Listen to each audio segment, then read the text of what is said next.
Oh, hello.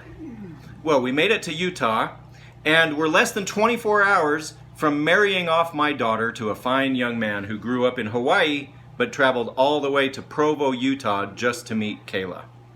We've had an eventful trip with lots of delays, but it's been a good one. And now we're here. But you don't need to hear more about me. I want to congratulate all of you.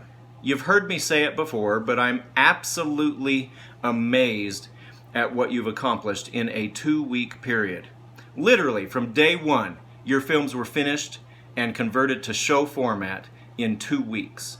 You took 3 bare-naked scripts, divided into 3 filming teams, and from scratch, created works of art that are amazingly good. Could they be better? Sure, if we'd had more than 2 weeks to do them.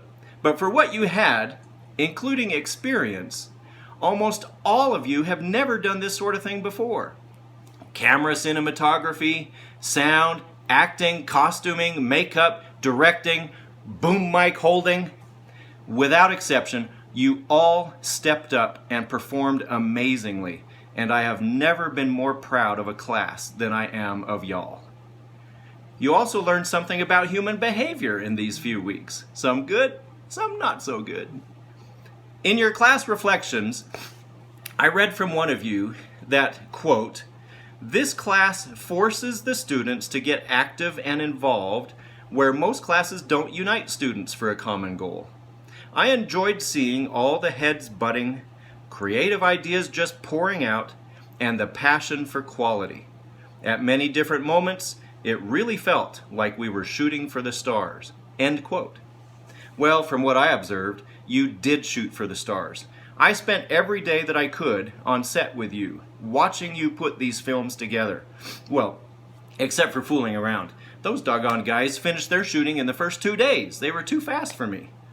But I have to say that being there with you, watching you work and play together, seeing the passion, the headbutting, the creativity, this was by far the highlight of my 20-year career at Centenary. You have all given me a new passion, and for that I will remember you for the rest of my life. Well, at least for most of the summer. So thank you all. Whether you become famous movie stars or just remember these days fondly from your lawyer's corner office, remember these days as I do, days never to be forgotten. Oh man, I'm glad that's over. Those bunch of morons. I mean, I just couldn't wait for the... Wait, are you still filming? Stop! Stop! Cut! Cut!